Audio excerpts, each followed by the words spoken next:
देखिए, मैं बहुत समय से महसूस कर रहा था कि इंडिया के अंदर जब तक प्रॉस्पेरिटी आने के लिए हमारे जो भाई हैं, हमारे जो देशवासी हैं, वो जो बाहर हैं, एनआरआई सेटल्ड हैं, they are very rich, they are very affluent, they have got lot of money. वो दो टाइप के लोग हैं। एक तो वो हैं जो बहुत बड़े इंडस्ट्रियलिस्ट हैं, दूसरे वो हैं जो वहाँ पर उन्होंने भी अच्छा पैसा कमाया हुआ है ना, और ऑर्डिनरी एनआरआईज हैं। तो आज दोनों ही इंडिया में अगर इन्वेस्ट करेंगे तो इंडिया के पास बहुत पैसा आ जाएगा। मोदी जी ने यही कोशिश करी कि भाई एक एनआरआई जो है, कॉमन एनआरआई है, वो भी इन्वेस्ट करे। वो ज़्यादातर रियल एस्टेट में इन्वेस्ट करता है, उसे करना भी चाहिए। और दूसरे लार्ज इन्वेस्टर्स हैं जो हज़ारों करोड़ रुपए इन्वेस्ट करते हैं बड़ी बड़ी इंडस्ट्रीज़ में, बड़ी बड़ी रोड्स में, डैम्स में, पावर एक्सेट्रा में। तो ये दो सेक्टर्स अलग अलग हैं। पर्पज़ ये है कि अगर हमारे देश के अंदर पैसा आएगा तो देश में प्रॉस्पेरिटी आएगी, देश में राइज आएगा। क्योंकि अगर घर में पैसा नहीं होता तो बच्चे वो नहीं कर पाते जो आप उनसे कराना चाहते हैं। इसी तरीके से हमारा देश भी है, हम सब उसमें रहते हैं। अगर हमारे देश के अंदर पैसा आएगा तो हम नए नए बिजनेसेस ग्रो करेंगे, चीज़ों में पैसा, डिफेंस में है, रोड्स में है, सब जगह पैसा लगा पाएंगे और हम चीज़ों को ठीक से ऑर्गेनाइज कर पाएंगे।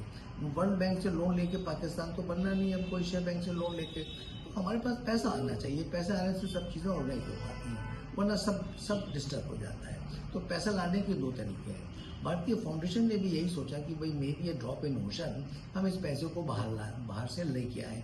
तो एक तो हो गया हमारे रिटेल इन्वेस्टर जो एनआरआईज कॉमन है, जो इंडिया में इन्वेस्ट करना चाहते हैं। हम जब उनसे ये कहते हैं भाई आप इन्वेस्ट करिए यहाँ पर, तो इन रिटर्न हमको क्या दे रहे हैं? आज उनकी प्रॉपर्टी बड़ा बगल वाला हड़प लेता है, कजन बैठा कहता है जो करना है कर लो, प्रॉपर्टी मैटर हो, मैनेजमेंट हो, क्या एंटी डाउट रेट का गलत इस्तेमाल कर रही हैं, हो रहा है। वो उनके पास तो उसमें अमेंडमेंट भी हो गया एंटी डाउट रेट में, within 7 years of the marriage अगर कोई केस फाइल करता था तो सीधा उसको जिसका भी नाम लिखा देगा वो बिना इन्वेस्टिगेशन के अरेस्ट हो जाता था।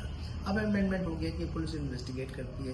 बट अब भी इसका मिसयूज हो रहा है कि जो लेडीज पढ़ी लिखी हैं वो उसको अधिकारों को समझती हैं, मैं वो अगले वीडियो में बोलूँगा, उसका इस्तेमाल कर लेती हैं। और जिनके लिए बनाया गया गांव की औरतें जिनसे डाउरी में जला देते हैं, मार देते हैं, तंग करते हैं, वो पढ़ी लिखी नहीं है। पढ़ी लिखी नहीं तो अधिकारों का इस्तेमाल ही नहीं कर पाती हैं। तो होता ये है कि वो इस्तेमाल गलत होता है और उससे मनी से एक्सटॉर्ट करा जाता है। उनको भी तो लीगल हेल्प आप दीजिए ना। बड़े लॉयर्स बिजी हैं, अपने लाखों चार्ज करते हैं। छोटे लॉयर्स जो है उनकी अप्रोच नहीं होती, इतना अप्रोचेबल नहीं होते, टाइम नहीं होता, तो इसलिए वो इतना कर नहीं पाते हैं। ज़रूरी ये है कि ऐसे उसके अंदर कि कोई ऐसी संस्था है, कोई ऐसी ऑर्गेनाइजेशन आए, कोई ऐसा लॉयर आए जो चैरिटी बेसिस पे सोशल वर्क समझ के काम करे और मनी उसका मोटिव ना हो। तो भारतीय फाउंडेशन का यही एक आउटलुक था कि भाई मनी मोटिव नहीं, मोटिव मनी तो चाहिए, बिना उसके कैसे कर पाएंगे काम, लेकिन रीजनेबल हो, उसको उनको एक्सटॉर्शन की इंटेंशन ना हो। और इस वजह से भारतीय फाउंडेशन दो काम कर रही है। एक तो एनआरआई को, एसोसिएशन को मेंबर बनाती है, सो दैट उनके जो मेंबर लाखों हैं वो नेचुरली उनको सुविधा मिल जाएगी, because they are the members of the Bharatiya foundation. तो एसोसिएशन को मेंबर बनाएंगे तो उनके मेंबर्स को सुविधा मिलेगी। दिवाली होली के ही वो प्रोग्राम्स नहीं करेंगे, बल्कि वो उनको कहेंगे कि इंडिया में कोई भी लीगल सपोर्ट चाहिए हो तो भारतीय फाउंडेशन देगी। और वो देगी क्योंकि वो एससी सॉलिसिटर्स के साथ में उसका कोलैबोरेशन है, जिसका प्रेसिडेंट मैं हूँ। तो वो उनको एडवाइजरी जो लाखों हम चार्ज करते हैं वो उनसे हम रिजनेबल चार्ज ही नहीं करेंगे, बल्कि जो उनके केसेस होंगे उस पर रिजनेबल ही चार्ज करेंगे, उस पर करना पड़ेगा। तो इस टाइप से उनको भारतीय फाउंडेशन की कोलैबोरेशन से भारतीय फाउंडेशन उनको लीगल सपोर्ट दे सकती है, यूनिटी दे सकती है, रिप्रेजेंटेशन भी, कभी कोई मैटर हो तो उसको रिप्रेजेंट कर सकती है, इंडिया में भी, अब्रॉड भी कर सकती है। कहीं पर डॉक्टर निकाल दिए गए तो उसको कहीं पर प्रेजुडिस हो जाता है, तो आपको रिप्रेजेंटेशन चाहिए होता है तो वो भारतीय फाउंडेशन कर सकती है। आपको रियल एस्टेट में इन्वेस्ट करना है तो आप रियल एस्टेट में इन्वेस्ट कर सकते हैं। आपको कोई और करना चाहिए, ज़रूरी भी है ये, क्योंकि आज देखिए इराक, ईरान, कनाडा सब जगह क्या हो रहा है, एनआरआई थोड़ा सा अनसेफ हो गया। After all, with all due apologies, they are second citizen. आप कितना भी कह लीजिए, हम वहाँ पर ओरिजिनल सिटीजन तो वहाँ के नहीं हैं और कभी भी कुछ हो सकता है। तो आपको अपने देश के अंदर इन्वेस्टमेंट करना चाहिए। तो जो कॉमन एनआरआई है वो रियल एस्टेट में करता है। एक इन्वेस्टमेंट करने से क्या होगा कि आपका पैसा मल्टीप्लाई करेगा, या प्रोसेशन भी अच्छा है, सेफ्टी सिक्योरिटी भी रहेगी, नो ओवर ऑफ नीड, तो करना चाहिए। लेकिन करने के लिए आपको लीगल सपोर्ट चाहिए, और लीगल सपोर्ट में प्रॉब्लम आती है कि लॉयर्स अवेलेबल नहीं, जैसा मैंने कहा। तो उसके लिए आप भारतीय फाउंडेशन सामने आ जाती है। अब आप बिल्डर पे यहाँ पहले, अब तो रह रहा आ गया है, बहुत हद तक सेफ गार्ड हो गया है। पहले कभी टाइम पे प्रॉपर्टी नहीं मिलेगी, कभी आपको डिलीवरी नहीं मिलेगी, कभी आपके मटेरियल्स सब स्टैंडर्ड होंगे, कभी आदमी का पता ही नहीं चलेगा।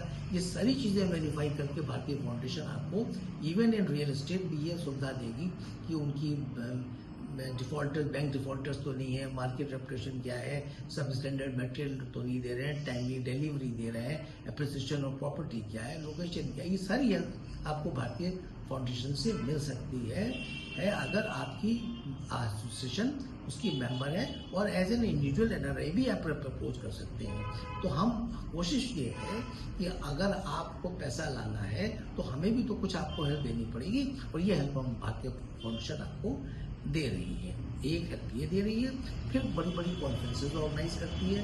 15-16 इंटरनेशनल कॉन्फ्रेंसेज ऑर्गेनाइज हुई हैं जिसमें चीफ मिनिस्टर्स हैं, गवर्नर्स हैं, चीफ जस्टिस हैं, सब लोग आए हैं।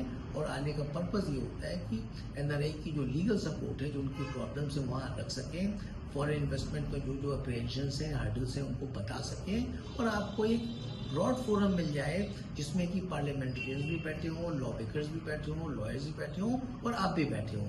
तो ये कॉन्फ्रेंसेस भी ऑर्गेनाइज करी जाती है।